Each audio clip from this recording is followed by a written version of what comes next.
How's it going, YouTube? I'm back once again in nature, as you can see, becoming a bit more consistent, becoming a bit more outgoing, and not giving a crap about where I am when it comes to relaying a message that I feel is worth sharing.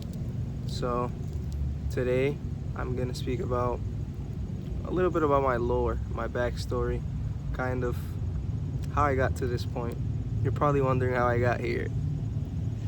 Yeah, so I'm just gonna get into it, kind of give a little bit of a overview of what type of person I used to be, and then how my journey kind of began, and how I found my way to Islam as a Dominican Puerto Rican from New York. There ain't too many of me, so that being said, let's start. But before we start, we probably have to go back about 5 years just to give you some insight into what type of person I was. So 5 years ago, I graduated high school. I was a part of the class of 2020, which, if you didn't know, is the only graduating class that wasn't able to receive a graduation because of the pandemic. I remember March 13th, Friday, 2020, vividly. This is the last day of school that I ever had, and it's the day that Lil Uzi dropped his album, Eternal Take. I remember everybody was waiting for this album. Everybody was anticipating it. Remember all the memes of it not dropping, and it finally came to be. So it's about third period. We are all listening to it in class. We're about to go off to lunch, and everybody's talking about it. By the time we started lunch, we were already conversing about our favorite songs and the order of everything. And that was kind of the last day of school. And it's so interesting because it resonates so much. Like, nobody will forget that, because it's the one and only time, unless they plan another one, it's the one and only time that something like that will ever happen or has happened. And so I remember I had an essay due the next day for English. And COVID had been a thing for a couple of months. It started off originally as a joke, and that, oh yeah, it's a Chinese disease and one person got it and it's not gonna be a problem. Boy, were we wrong. Boy, were we wrong. I remember, like, early on, before March, before the shutdown, it was just like a joke, you know. Anytime someone coughed or sneezed or anyone was sick, it was, oh, corona. We thought it was just like another Ebola, you know, something that's, they're told is so dangerous, but only like a couple people die, something that they're able to stop. But this was way different. So I remember having an essay due the next day, and I knew that we wouldn't have school the next day. So I kind of just didn't do it. I mean, I didn't do homework to begin with, but, you know, I was like, oh, we don't got school tomorrow. We won't have school for 2 weeks. And then, so I don't have to worry about it. That's what we were told repeatedly. Oh yeah, we'll come back in 2 weeks. 2 weeks, man. 2 weeks. Anyways, COVID happens, shut down. Teenage boy, like, what else am I gonna allocate my time with besides video games and things of that nature, right? That's what we did. We were inside all day, playing 2K20, playing Fall Guys, playing Among Us, playing everything. And that's kind of what it was. So I mentioned COVID because as a Gen Z, it's a very important moment. It's a very pivotal moment in my life, because think about it, it's 2 years of my time, 2 years of life where people were isolated, people were away from their families, people were not interacting as much, people fell victim to alcoholism and drugs, and people were lonely and isolated, and depression skyrocketed during this time. These are such important developmental years because, you know, it was the beginning of my adulthood. It would have been the time for me to socialize and go to college and get all these new interactions, but I didn't get to experience it. So everything shut down. And for those 2 years, it was put on hiatus, and basically my ability to be an adult was hindered right before I could even begin. At the beginning of my adulthood, now COVID happens and it forces me to fall back. And that's what I did. I didn't have much freedom in high school. I didn't go to parties. I didn't really go outside much. So when I finally was of age, when I was 18 years old and society resumed a little bit and I was back at work, I started to go to parties. I started to hang around different people. I started to be more of a social person. I was vehemently against drinking and smoking in high school. It was something I wouldn't even consider. But, you know, you get pressured by your friends. You want to fit in, you want to be cool. So I fell into that stuff, and it changed me a lot. For the first time, I started to feel like I fit in with people, and I wanted to be around people all the time. So much so to the point that I was uncomfortable with myself. And any moment that I would have alone, I would always seek to fill it with someone. Call up a friend, go smoke, or try to find a way to just get away from myself. And so I was a victim of hedonism, pleasure seeking, isolation, playing video games all day, no direction in life, no ambition, no goals for myself. You know, I dropped out of college basically the first week of class. Online school was not it. That was definitely not it. In the middle of a global pandemic, they're telling us people are dying. They want me to log on and do homework. Unbelievable. And kind of because I was a senior and it was my very last year of high school, anything related to online school, online work is something I wanted no part of. So I didn't give college a chance, and immediately in the earliest years of my adulthood, they were spent with hedonism, pleasure seeking, being around people who aren't necessarily beneficial to you, people who don't have common interests or common goals besides the moment, besides having fun, besides getting drunk and being funny, and maybe somebody passing out or somebody dancing and stuff like that. And so after a while of filling the void with nothing really, it got to a point where I broke. You know, I could only contain it for so long.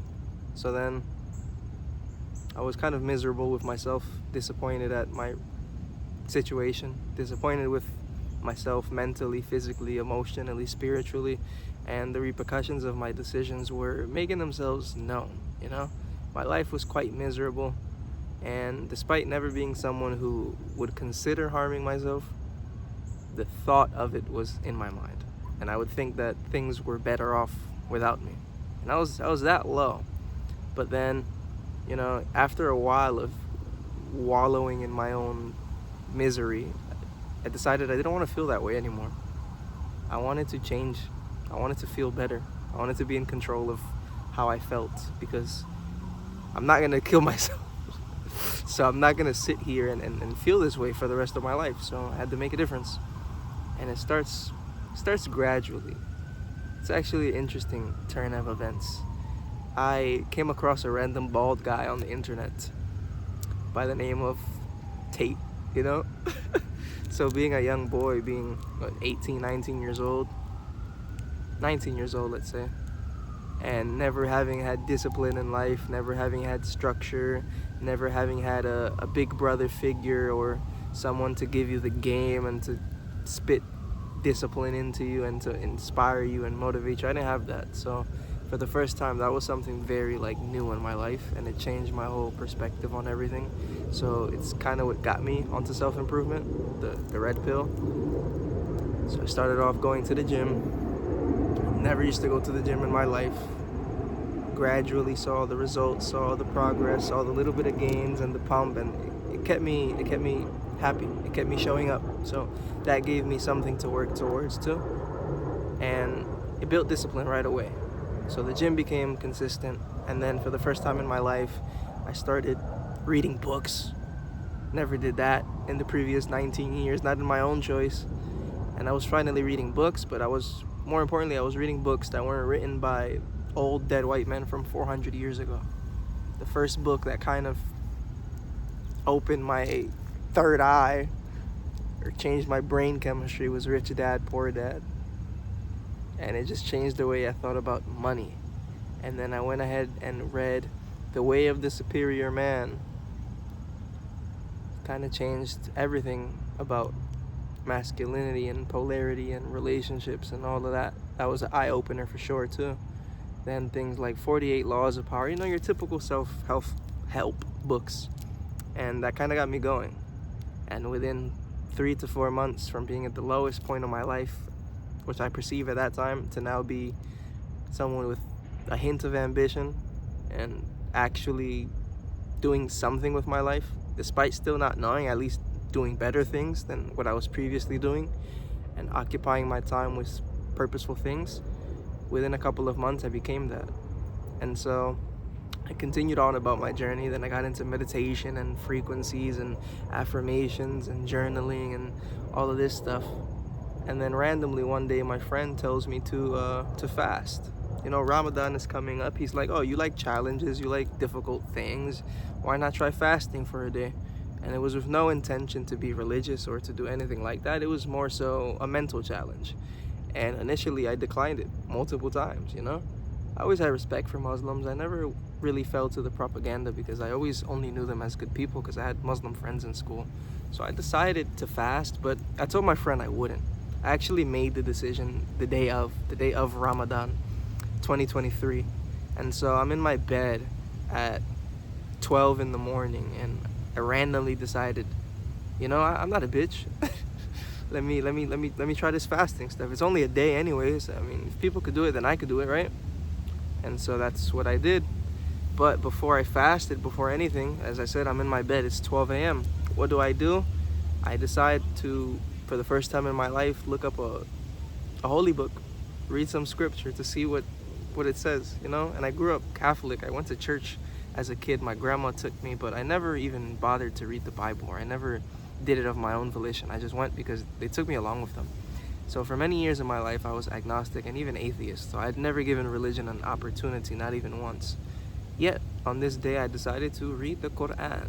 Because why not? Why not see what their book says? If I'm going to fast anyways, might as well read it. You know, so I set an alarm for 4 a.m. and I just had the intention to skim through the book and then wake up and start my day off fasting, right? I read the Quran and it's like my eyes don't want to come off it.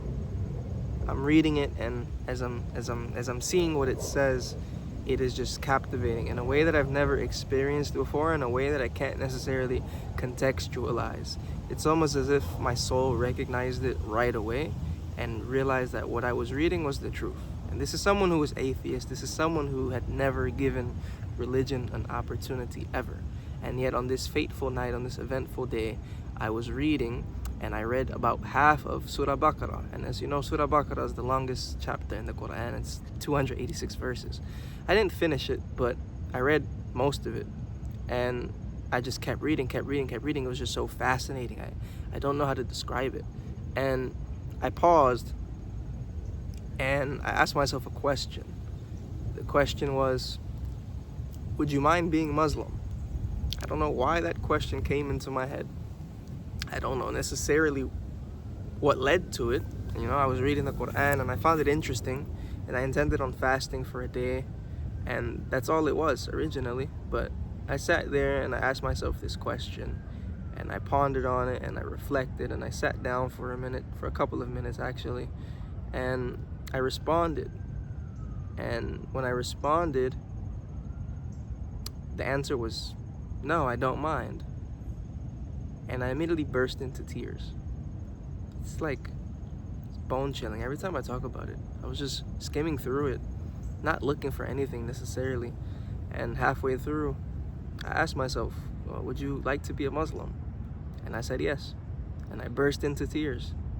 And these were the most happiest tears I've ever had in my life. Up until that point, I've had tears of joy maybe a couple of times, but nothing life-changing, nothing real meaningful besides basic stuff. But this was the first time in my life that I felt a genuine connection, or I felt that my heart was in the right place, that it had found its maker, it had found its creator, it had found purpose. And just like that, I decided I would become Muslim and fast for the entire month of Ramadan after reading the Quran for about 25 minutes.